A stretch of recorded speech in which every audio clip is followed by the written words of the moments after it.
İsrail'in işgali altındaki Suriye'nin Golan Tepelerindeki bir futbol sahasına roket saldırısı düzenlendi. İsrail 12 vatandaşının öldüğü saldırıdan Hizbullah'ı sorumlu tuttu. Hizbullah ise bu saldırıyı üstlenmedi. İsrail Başbakanı Benjamin Netanyahu Amerika ziyaretini yarıda kesip İsrail'e döndü ve savaş kabinesini topladı. Konuşacağız. Konuklarımız var. Yeditepe Üniversitesi öğretim üyesi Profesör Doktor Mesut Hakkıcaş'ın ve Kocaeli Üniversitesi öğretim üyesi Profesör Doktor İrfan Kaya Ülger bizlerle birlikte. İrfan Hocam hoş geldiniz. Mesut Hocam hoş geldiniz öncelikle. Merhabalar, iyi yayınlar. Mesut Hoca'ya selamlar. Şıklı hocamı da almışsın oradan. Ben aranıza girmiş gibi oldum, kusura bakmayın. İrfan Hocam sizinle başlamak isterim. İsrail Genelkurmay Başkanı Halevi ve ordu sözcüsü Hagari saldırının ardından Golan Tepelerini ziyaret etti ve Hagari saldırının İran yapımı Falak 1 füzesiyle yapıldığını öne sürdü. Ki saldırının emrini ise Hizbullah Sağ Komutanı Ali Muhammed Yahya'nın verdiğini savundu. İsrail bunu savundu. Şimdi bu saldırıyı Hizbullah mı yaptı? Yaptıysa neden üstlenmedi İrfan Hocam? Şimdi Evet, yani... önce şuradan başlayalım. Mesut Hocam, ben İrfan Pardon, başlamıştım. İrfan Hoca mıydı? Sonra size söz vereceğim. İrfan Hoca. İyi ile başlayan sonra tabii. Tamam. Buyurun İrfan Hocam. Kaya gibi hocamızdan. Hizbullah belirli periyotlarla bazen yoğun biçimde bazen seyreterek İsrail hedeflerine yönelik saldırı yapıyor ve bu saldırı yaptığı zaman da bunu üstleniyor. Üstlenmekten kaçınan bir örgüt değil. Böyleyken burada bir esrarengiz durum söz konusu. Yani bugüne kadar yapılan saldırıları üstlenen örgüt Hizbullah neden acaba bu saldırıyı üstlenmiyor? İşte burada bir belirsizlik var ve bunu anlamaya çalışıyoruz. Acaba bu saldırıyı İsrail'in içerisinden Hizbullah'a atfederek kendileri mi yaptı? Yani İsrail kuvvetleri mi bunu yaptı? İsrail Hava Kuvvetleri mi bunu yaptı?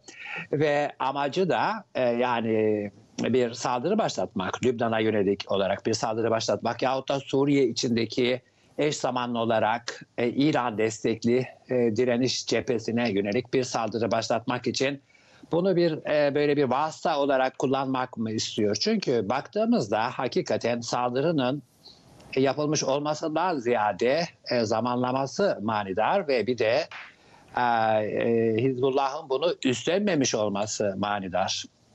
Bölgeye baktığımızda Golan Tepeleri 1967 Savaşı'nda İsrail tarafından işgal edildi ve şu an hukuki statüsü itibariyle İsrail toprağı değil, Suriye toprağı. Aslında Kudüs'ün doğu bölümü de öyle. İsrail topraklarının önemlice bir kısmı yine uluslararası hukuk açısından baktığımızda işgal altındaki topraklar olarak bu kavramı, bu terminolojiyi kullanmak lazım. Şimdi burada de facto bir İsrail yönetimi var Golan Tepelerinde ve işte Dözilerin mukim olduğu, ikamet ettiği bölgeye bir füze saldırısı yapıldığı anlaşılıyor. Şimdi benim kuşkum şu, acaba İsrail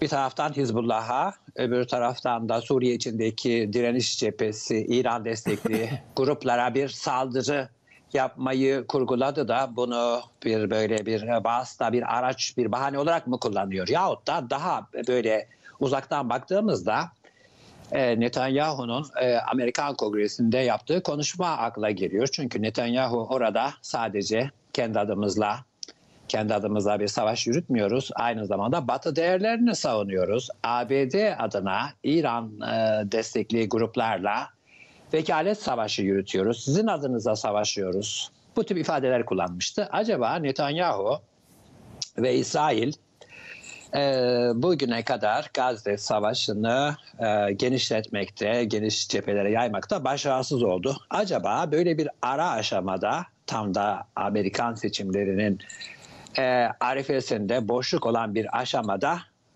İran'a yönelik bir hava saldırısı tertiplemeyi kurguluyor da bunun altyapısını mı oluşturuyor? Yani akla en makul bunun yorumu bu şekilde geliyor. Çünkü baktığımızda zaten periyodik olarak Litani Nehri'nin sağında solunda İsrail herhangi bir problemle karşılaşmadan, işte protestolara falan aldırmadan sürekli olarak Hizbullah bölgelerini bombalıyor. Hizbullah Şöyle, da buna mukabil 1931'deki bunun çok örneği var. Glavis olayı var. 39'du yanlış hatırlamıyorsam. Polonya'yı işgal etmek amacıyla Nazi Almanyası'nın kendi topraklarına saldırması ve ardından Polonya'ya bir işgal süreci başlatması. 31 yılında Mukden olayı, Japonya'nın Çin'i işgal etmek amacıyla kendi demir yollarına saldırması. Sonrasında tabii biz bunu tarih kitaplarından görüyoruz, okuyoruz ve bu durumun böyle olduğunu öğreniyoruz ama kendi demir yollarına saldırması, sonra Çin saldırdı deyip Çin'in kuzeydoğusunu, işte Mançurya'yı işgal etmesi Mançurya, evet. Japonya'nın.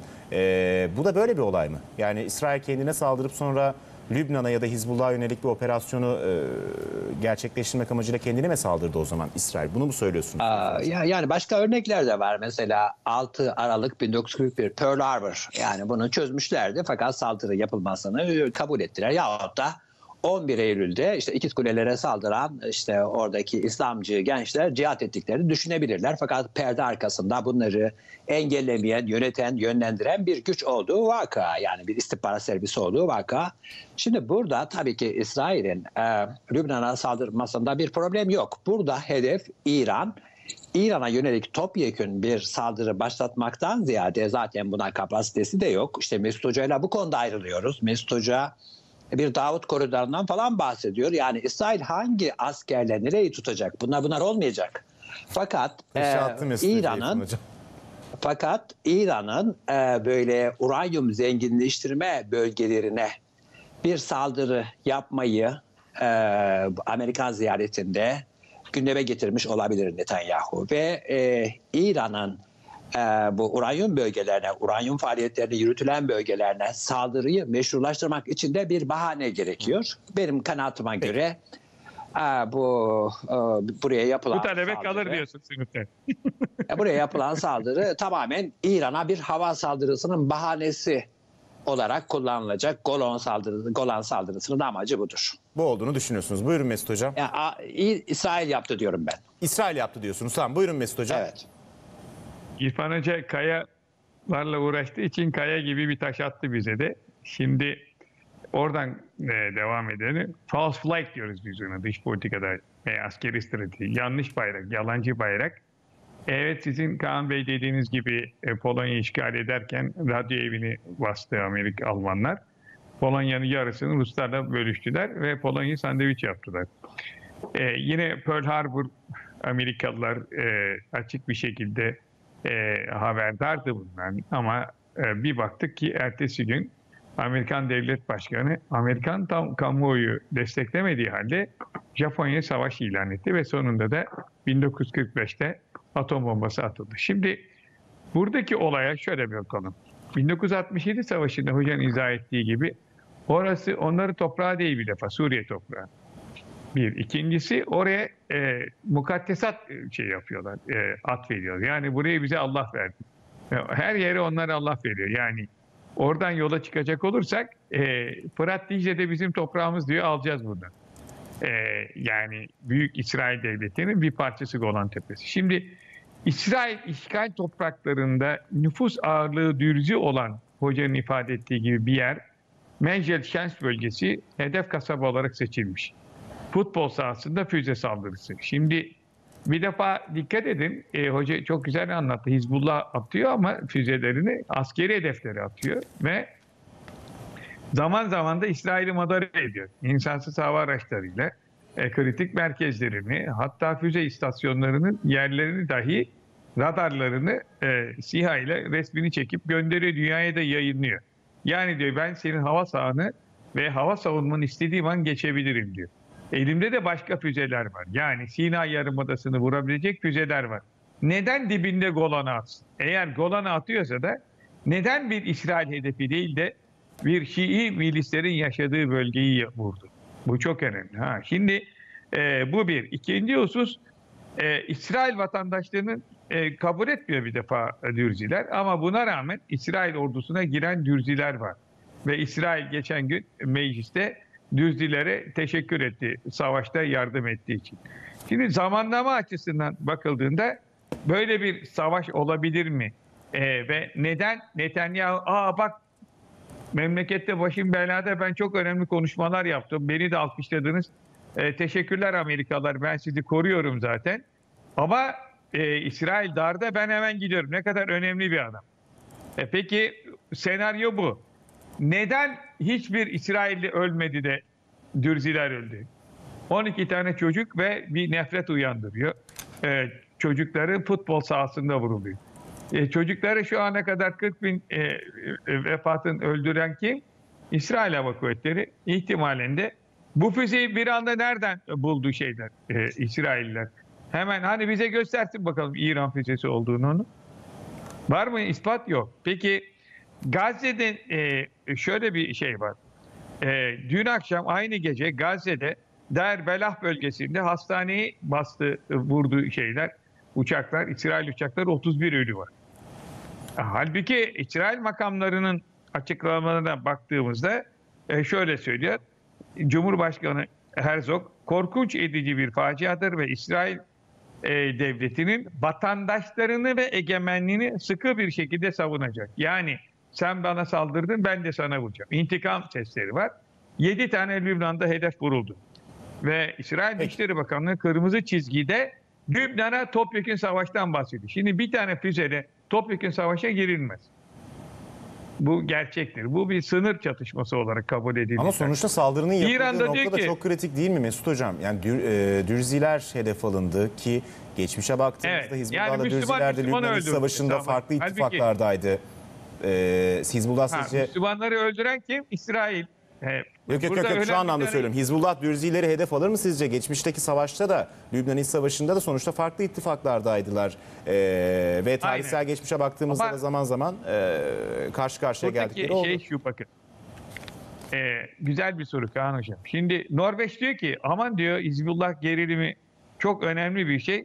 Hemen vatandaşları ülkesinden terk ediyor. Tam savaşın sinyalleri var burada benim gördüğüm kadarıyla.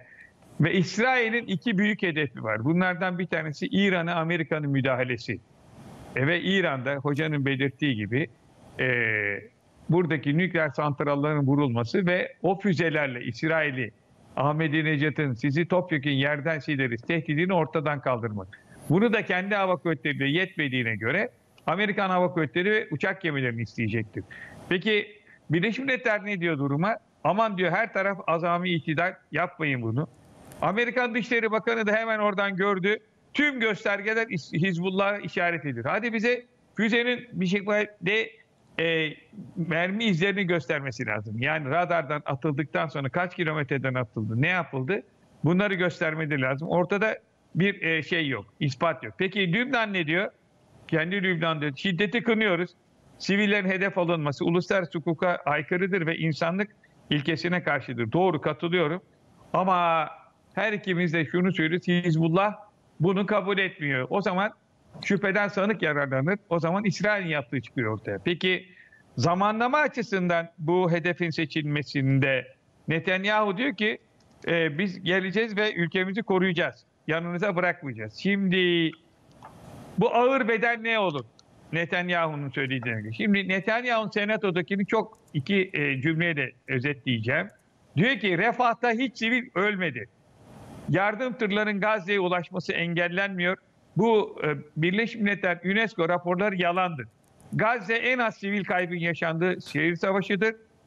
Ve tüm duyduğunuz yalanlara rağmen. Yani dünyadaki 8 milyar insan yalan söylüyor. Netanyahu doğru söylüyor. Bir başka şey Onlar daha zaten söyleyeyim. başka bir tartışmanın konusu Mesut Hocam. Şu anlamda söylüyorum. Yani Hayır, Netanyahu'nun doğruyu ya da yanlışı söylemesi, Uluslararası Ceza Mahkemesi'nde İsrail ile ilgili, Netanyahu ile ilgili açılan dava ve hatta artık verilen karar. Bu noktada evet başka bir tartışmanın konusu ama Golan Tepelerinde şimdi haritayı... Buyurun. Bir dakika. Bu saldırıyı kim şey gerçekleştirdi sizce? Direkt böyle sorayım ben. Kitabın ortasından sorayım. Hocam bakın burada şöyle söylüyor. Bakın bu dördüncü söylediği şey şu. Bu ceza mahkemesi de bizi pranga vurmak istiyor. Ama bunu yaparsanız İsrail'in elleri bağlanırsa sıradaki Amerika olur. Söyleyeceğim şey şu. İsrail sofistike silahlarını Amerika'dan alıyor. Amerika'ya teşekkür ediyoruz. Yeni bir güvenlik ittifakı kuralım. Kim girsin buraya?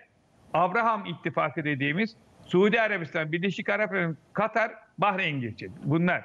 Yani ben de sizi koruyacağım. Amerika'da gelsin böyle bir ittifak. Fakat buradaki bilanço 40 bin ölü, o 91 bin yaralı var. Şimdi burada gerçekleri yansıtmayan, yani İsrail şurada hocanın söylediği gibi çok ciddi bir yalan algı harekatı yürütüyor. Vuruyor, vurmadım diyor. Burada da Lübnan'a, esas hedefine, önce birinci hedefte Lübnan'a, Suriye ve Irak ve İran'a harbin bir şekilde genişlemesi. Artı bunun içinde Yemen'de var. Ama buradaki kasus belli savaş sebebini ortaya koymak için de siviller vuruldu ve futbol sahası. Herkesi ayağa kaldırıyor bu. Ama kendisi dün akşam itibariyle 31 kişiyi hastanede öldürdü. Çok ağır bir savaş suçu hastaneye saldırma. Dolayısıyla ben buradaki İsrail Hava Kuvvetleri'nin doğru söylemediğini düşünüyorum. Ben de İrfan Hoca'nın görüşüne katılıyorum. Sayın Kaya gibi attı. Ben de Kaya'yı takip ediyorum. Ama göktaşı değil bu. Demek istediğim çok elin bir şey. Futbol sahasında çocukların öldürülmesi. Fakat bir İsrailli ölmediğine göre demek ki buradaki bunu yapan İsrail Hava Kuvvetleri, bana füzeyi göstersinler. Füzenin atıldığı yeri, nerede radar izleri, hiçbir şey yok. Amerika da oradan diyor ki hemen bunu Lübnan yaptı, Hizbullah yaptı, vurun. Demek ki burada hemen oradaki Amerika'daki senatodan buraya koşarak gelmesi, bir şeyler konuşulduğunu, önümüzdeki günlerde de Lübnan'a karşı bir eylemin olacağını söyleyebiliriz. Peki İrfan, Son cümle şunu, Peki. İsrail elinde pek çok bu tür füze var. O da atmış olabilir. Füze Diyorsunuz. İran malı olsa dahi.